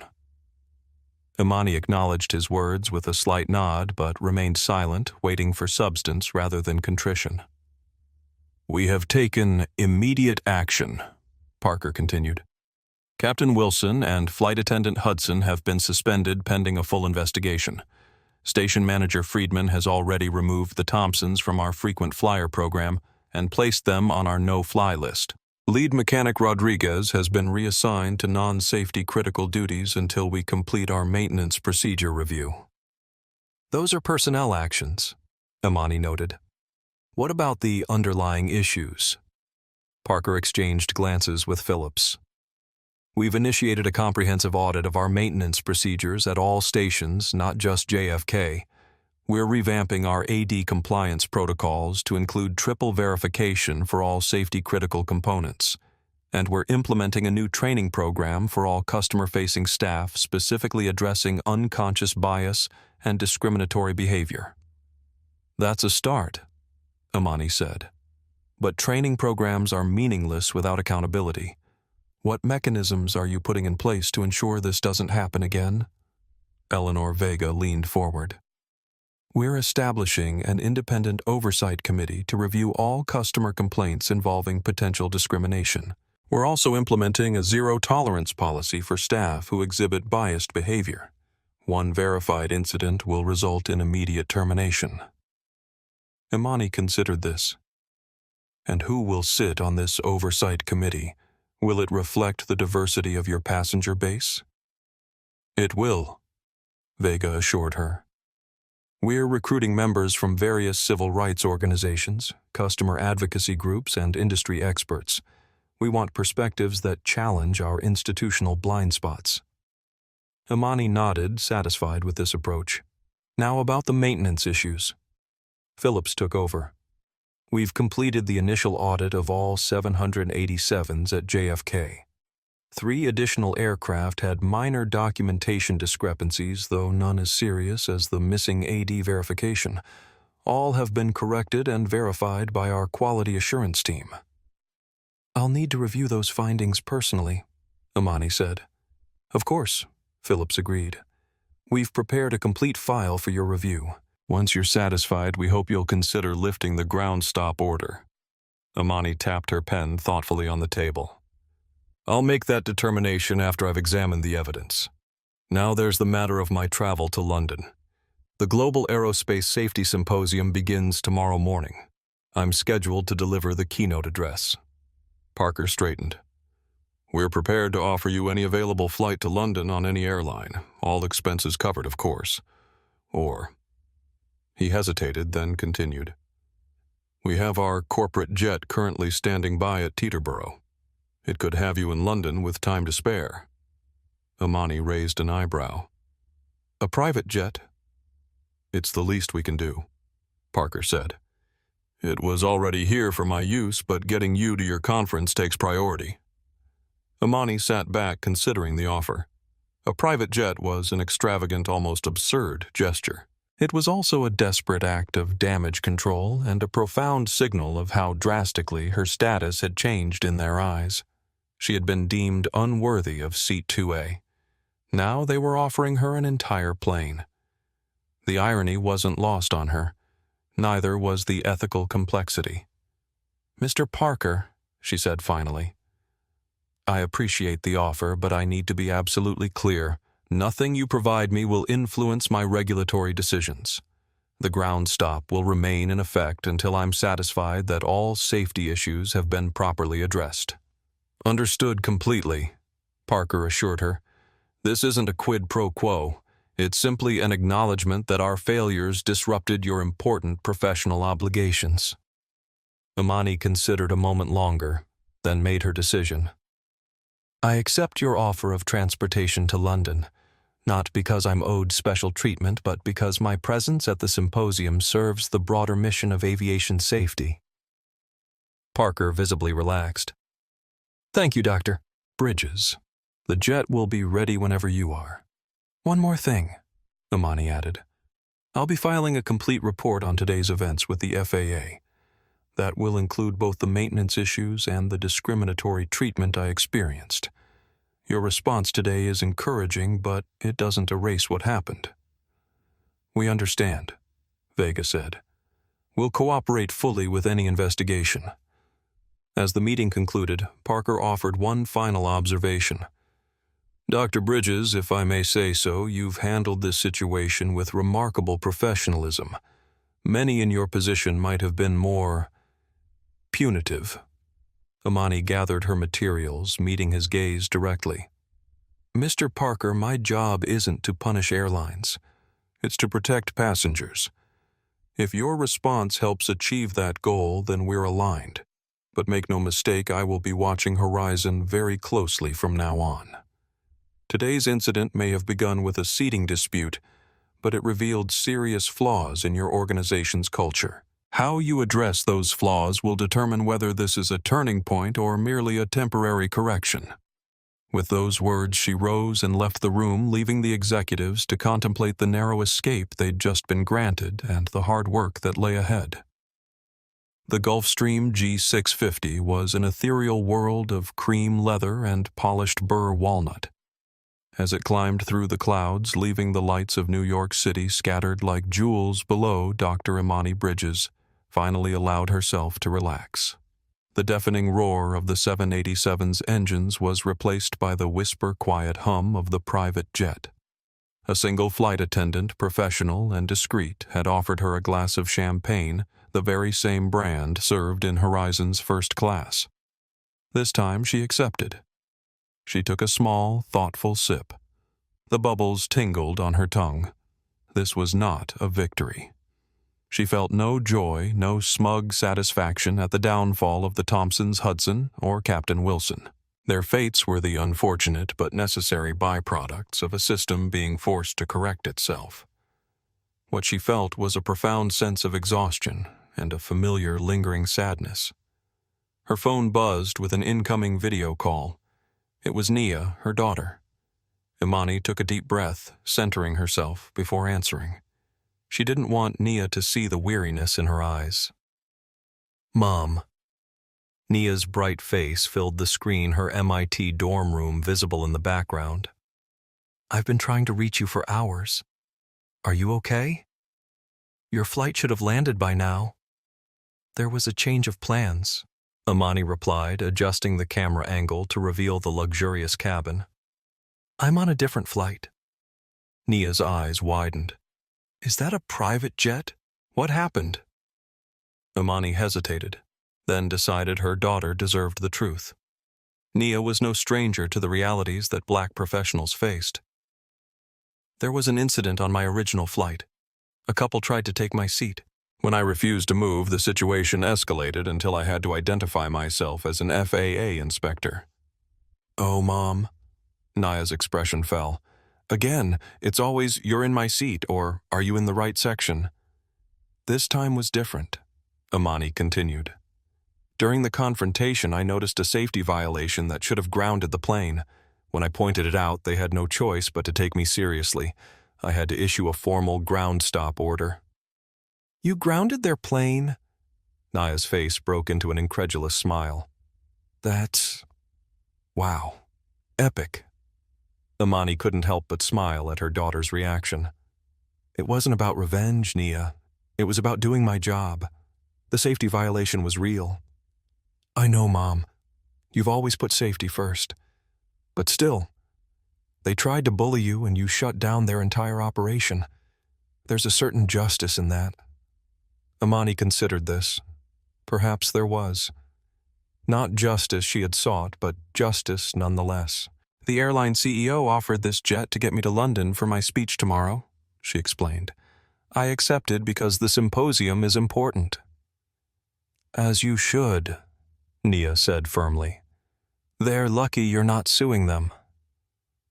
"That's not my style," Imani replied.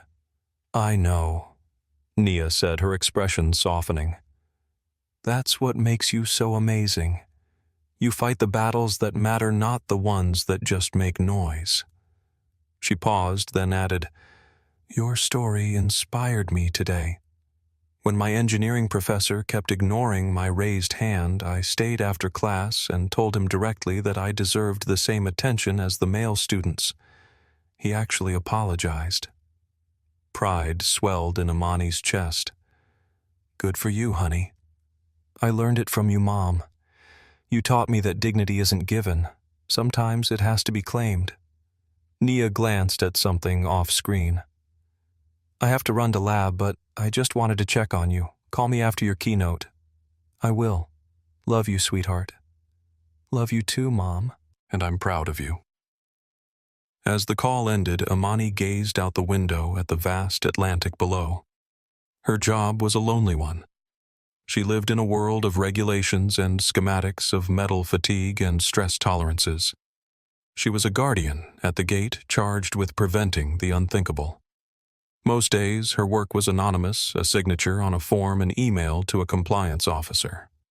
Today, her work had become brutally, publicly personal. She hadn't wanted to reveal herself. She hadn't wanted to ground the flight. She had boarded Flight 842 as a private citizen, a tired woman named Imani, who just wanted to get to her destination. But they hadn't allowed her that dignity. In their eyes, she was not a doctor, not an engineer, not a person with a valid ticket. She was a problem to be managed, an anomaly to be removed from their pristine, exclusive world. They had stripped away her identity as a passenger, leaving her with only one identity left to claim, that of a federal regulator. And she had done so. Looking out the window at the endless expanse of the darkening Atlantic, she reflected on the irony of it all. The Thompsons, in their desperate grasp for a few square feet of perceived superiority, had lost so much more. Captain Wilson, in his arrogant abuse of authority, had his own authority stripped away. Hudson, in her blind deference to wealth and her casual dismissal of a person who didn't fit her worldview, had lost her livelihood. They had all been playing a game of status, a game Imani had no interest in, but one whose rules she ultimately controlled. Her phone buzzed again. It was an email from the head of the FAA. Imani just read your preliminary report from JFK. Unbelievable. Good work. Let me know what you need for the full audit. The NTSB is already opening an inquiry based on your findings. She typed a quick reply outlining her initial requirements for the investigation. It would be a long week. The conference in London suddenly seemed like a secondary concern. She was now at the center of a major federal investigation that would send shockwaves through Horizon Airlines and likely the entire airline industry. The jet leveled off at its cruising altitude, a silver dart in the deep blue twilight. The flight attendant brought her a light meal on fine china. Imani ate, looking out at the curve of the earth, a solitary figure suspended between two continents. She had been denied a seat she had paid for and in response had been given a private sky. It was a strange, disorienting form of justice. She didn't want the private jet. She didn't want the apologies or the fawning attention. All she had ever wanted was seat 2A. All she had ever wanted was to be treated with the simple basic respect afforded to any other passenger, to be seen not as a color or a gender, but as a person who belonged. As the plane sped eastward toward the dawn, she knew this fight was far from over. It wasn't about one flight, one couple, or one crew. It was about the pervasive biases that still existed in the most modern and sophisticated of worlds. And as she closed her eyes seeking the rest that had been so rudely denied to her, Dr. Imani Bridges knew with a certainty as solid as the airframe carrying her through the sky that she would be ready for the next battle. Because that, too, was her job. 6 months later, the auditorium of the Federal Aviation Administration's Mike Monroney Aeronautical Center in Oklahoma City was filled to capacity. Aviation professionals from around the world had gathered for the unveiling of the new Global Passenger Rights and Safety Integration Initiative. At the podium stood Dr. Imani Bridges, now the newly appointed director of the FAA's Office of Accountability and Inclusion, a position created in the wake of what had become known throughout the industry as the Horizon Incident. Safety and dignity are not separate considerations, Imani said, her voice carrying clearly through the hall. They are interlocking components of the same system. When we allow bias to influence our treatment of any passenger, we create blind spots that can compromise our safety culture as a whole. In the front row sat Vincent Parker, CEO of Horizon Airlines, alongside his newly diverse executive team. The airline had undergone a radical transformation in the months following the incident. Their comprehensive response, which had become a case study in crisis management, included a complete overhaul of their maintenance verification procedures, the implementation of an industry-leading anti-bias training program, the establishment of a passenger dignity guarantee with real financial penalties for violations, the creation of a diverse oversight board with actual enforcement power. The changes hadn't come cheap. Horizon had lost an estimated $42 million due to the initial grounding and subsequent operational adjustments. But they had gained something far more valuable, a reputation as the airline that had faced its failures honestly and emerged stronger. Captain James Wilson had not been as fortunate. After a thorough investigation, he had been demoted to simulator instructor, never to command a commercial flight again. Jennifer Hudson had been terminated and had left the aviation industry entirely. Both had become cautionary tales in training seminars across the globe. The Thompsons had faced their own reckoning. Bradford's behavior had become public when a passenger's cell phone video went viral. The publicity had cost him several key clients and a position on a prestigious corporate board.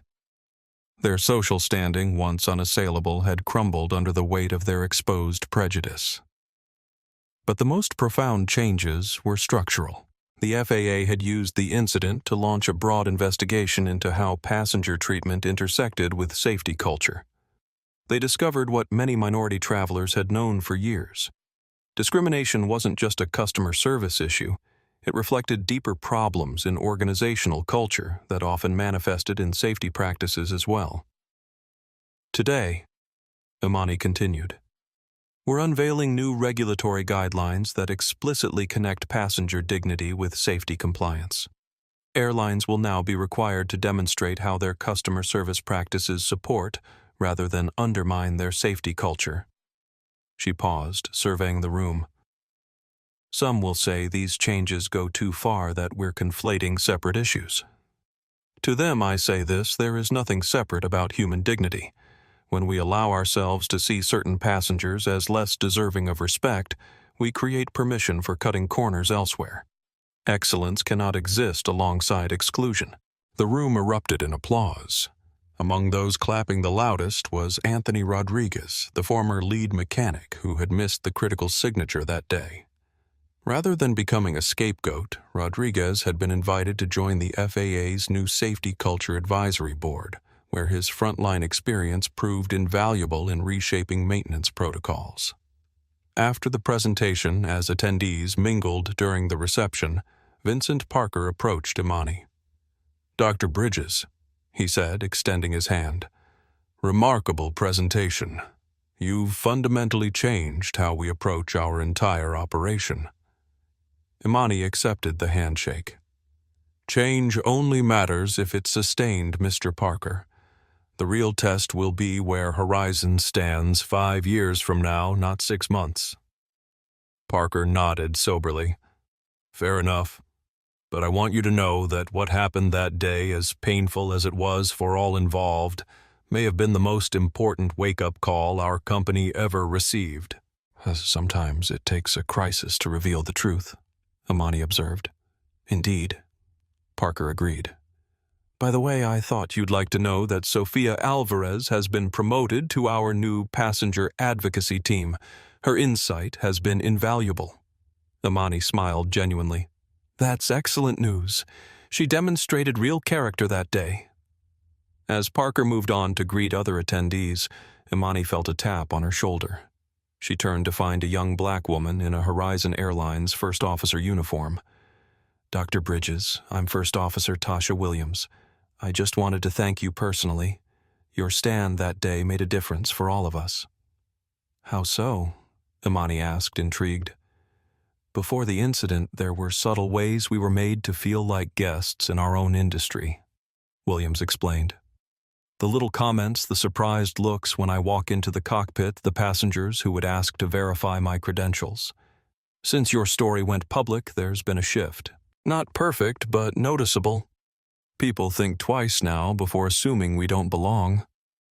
Imani was touched. This ripple effect of dignity reclaimed meant more to her than any regulatory change or professional advancement. "Thank you for telling me that, First Officer Williams. It matters." After the reception, as Imani gathered her materials, her phone rang. It was Nia. "Mom, I just watched the live stream of your speech. You were amazing." "Thank you, sweetheart. How are things at MIT?" "Great. Actually, that's why I'm calling. I just got selected for the aerospace internship at NASA, the one I really wanted. Nia, that's wonderful. Congratulations. And guess what? The project director mentioned you. Said your work on the new safety integration guidelines inspired part of their program. You're literally changing things, Mom." As Imani ended the call and walked toward her waiting car, she felt something she hadn't experienced in years. A lightness, a sense that perhaps the battles she had fought had created openings for others to walk through with just a bit more ease. She thought back to that day on Flight 842, to the moment when she'd been forced to choose between submitting to injustice or standing her ground. It had been one small moment in one woman's life, a dispute over a seat in a metal tube hurtling through the sky.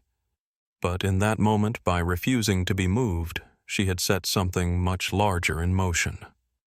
The familiar hum of jet engines filled the cabin as Horizon Airlines Flight 127 prepared for departure.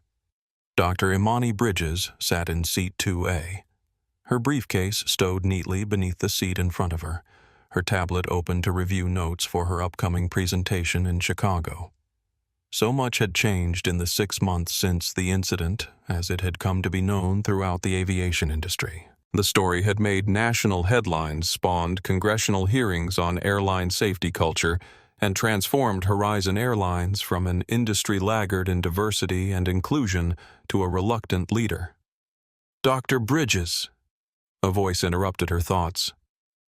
"Can I get you anything before takeoff?" Imani looked up to see a young black flight attendant with a name tag reading Taylor. There was a hint of recognition and respect in the woman's eyes. "Just water, thank you," Imani replied with a smile. As Taylor poured the water, she spoke quietly. "I just wanted to say thank you. What you did changed things for a lot of us. The airline's different now." Before Imani could respond, a commotion arose a few rows back. A familiar scene was unfolding. A passenger was disputing a seating assignment with another passenger and a flight attendant. Imani watched as the chief purser approached quickly. Unlike Captain Wilson, months before, this crew member pulled out a tablet, checked both passengers' reservations thoroughly, and then found an equitable solution that required neither passenger to downgrade. The situation was resolved in minutes with professionalism and respect. No threats, no assumptions, no invocation of status or privilege. Taylor returned with Imani's water. "See what I mean?" she said with a knowing smile. "The Bridges Protocol, we call it. Check the facts, respect the booking, find a solution that maintains everyone's dignity." "The Bridges Protocol," Imani repeated, surprised and touched. "I had no idea." "It's not just Horizon either," Taylor continued. "The incident report you filed became required reading at flight attendant training programs across the industry. You showed everyone that respect and safety aren't separate issues, they're part of the same standard of excellence." As the aircraft pushed back from the gate, Imani gazed out the window at the airport operations unfolding below. Her confrontation with the Thompsons and Captain Wilson hadn't been about winning or losing. It had been about standing firm in the face of injustice and insisting that rules matter, all rules, whether they governed hydraulic actuators or human dignity. Sometimes a single person refusing to be moved could change an entire system. She settled back in her seat 2A, the one she had rightfully booked as the aircraft began its journey skyward. The flight attendants moved through the cabin with a new awareness, a careful attention to treating each passenger with equal respect. And in that moment, watching the earth fall away beneath powerful wings built to exacting safety standards, Dr. Imani Bridges finally felt something she had been seeking since that fateful day 6 months ago. The quiet satisfaction of a job well done, a battle properly fought, and a world ever so slightly better than it had been before. Because some victories aren't measured in dramatic confrontations or public vindication. They're measured in small, everyday moments when people are treated with the dignity they deserve. In flight attendants who check facts before making assumptions. In maintenance logs properly signed and verified. In systems that work as they should. In a woman sitting undisturbed in seat 2A, exactly where she belongs. If you were inspired by Dr. Imani Bridges' story, don't forget to like this video and subscribe to our channel for more powerful stories of justice, dignity, and everyday heroes who refuse to be silenced. Share this video with someone who needs a reminder that sometimes standing your ground can change not just your own journey, but create a path for others to follow.